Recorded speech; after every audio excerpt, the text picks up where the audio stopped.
साप पण इतका पळू शकतो हे मी पहिल्यांदाच पाहिलं. कारण इतका साप पळत होता की माणसाच्या पुढं पळत होता.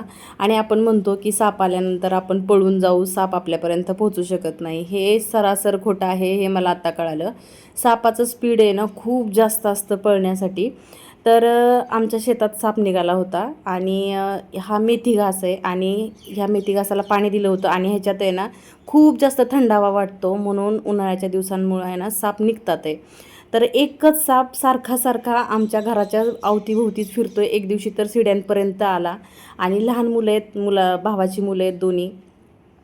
एक 6 वर्षाची मुलगी आहे आणि 2 वर्षाचा मुलगा पण आहे. आणि ते कसं दारात खेळतात आणि इकडच्या साईडला तुम्ही बघू शकता की घर आहे. आणि हा साप सारखाच येत होता. म्हणजे रानात तर साप असतातच, पण तो घराकडं जास्त यायला लागला होता, म्हणून मुलांच्यामुळे भीती वाटत होती.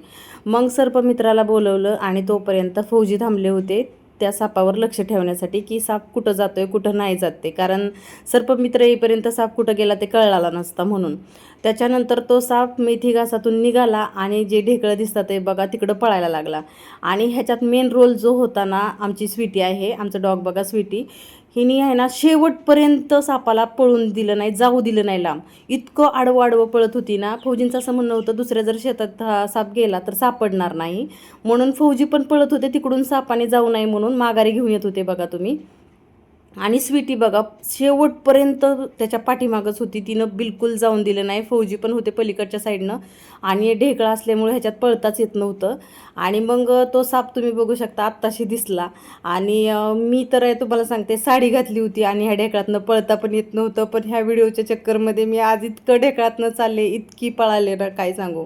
आणि हा जो बॅलर आहे ना पाण्याचा तो रिकामा आहे आणि त्याच्या खाली साप जाऊन बसला होता आणि फौजींनी बघितलं होतं की त्याच्या खाली गेला आहे म्हणून. आणि 1 तासभर कंटिन्यू मेथी घासाच्या तिथं साप होता. आणि फौजी 1 तास तिथंच उभं राहिले होते. आम्हाला लग्नाला जायचं होतं म्हणून मी रेडी झाले होते. आणि तो साप तर गेला नाही पाहिजे म्हणून फौजी कंटिन्यू 1 तास तिथंच उभं राहिले. जिकडं साप जाईल तिकडून माघारी घेऊन येत होते.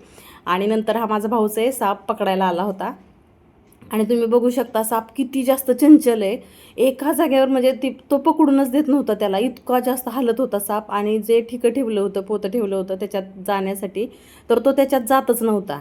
किती वेळ ट्राय केलं, म्हणजे 10 ते 15 मिनटं कंटिन्यू हाच खेळ चालू होता की त्याला त्याच्यात जा म्हटलं तरी बिचारा जातच नव्हता त्याच्यामध्ये.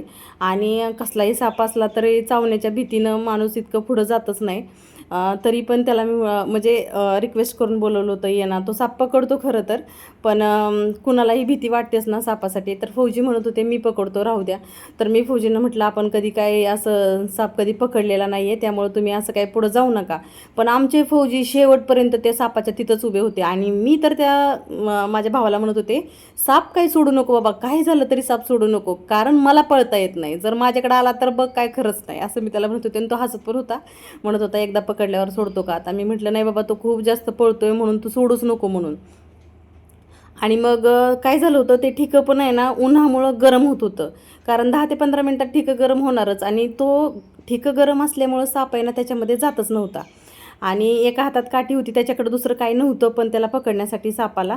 आणि सगळं रान मोकळंच होतं, त्यामुळे तो पळू पण शकत होता तुम्ही बघू शकता. आणि ठिक्यात जात होता, तोंड घालत होता आणि परत माघारी येत होता. असा खेळ 10 ते 12 मिनटं कंटिन्यू चालूच होता. खूप प्रयत्न केले त्याला त्याच्यामध्ये सोडण्यासाठी, कारण इथून त्याला लांबपर्यंत नेऊन सोडायचं आहे. आणि शेतात साप असतातच, ह्याच्यात काही वाद नाही. पण साप शेतातच ठीक आहे, घरापर्यंत नाही आला पाहिजे, म्हणून ह्या सापाची जास्त भीती वाटत होती. ह्याच्या अगोदरसुद्धा खूप जास्त साप का नाही ह्याच भावाने माझे पकडून नेलेत आणि त्याने लांबपर्यंत नेऊन सोडून दिलेत. पण कुठून इतके साप येतात ते काय माहिती. आणि गरमीमुळे मला वाटतं की जास्त आत्ता यायला लागलेत. एक दिवशी तर माझ्या भावाची बायको आमची वहिनी भांडी घासली तिनं. आणि बाहेरच भांडी घासते ती, तिनं भांडी घासली, तिचा वाढदिवस होता. आणि मग तिनं काय केलं, ती भांडी उचलून आणली आणि पोर्चमध्ये ठेवली समोर. आणि वाढदिवसाला जेवायला बाहेर जायचं होतं म्हणून तयारी चालली होती. आणि मुलगा तर फक्त 1च वर्षाचा होता. आणि ज्या वेळेसला तिनं भांडी काढायला सुरुवात केली त्याच्यातली, तर त्या भांड्यातच साप बसला होता. म्हणजे इतकं साप तर म्हणजे आता घरापर्यंत यायला लागले म्हटल्यावर भीतीच वाटते ना, सांगा बरं. आणि ज्यावेळेसला तिनं त्या भांड्याच्या जाळीमध्ये साप बघितला, त्यावेळेसला तिच्या अंगावरच काटा आला. बरं झालं तिनं पटकन म्हणजे मागं सरली तिथून, नाहीतर तिने एकदम हात घातला असता काय झालं असतं तर. तर ह्या सापाची कुणाला भीती नाही वाटणार, तुम्ही सांगा. किती वेळ झालं ह्या सापाचं हे असं चालू आहे.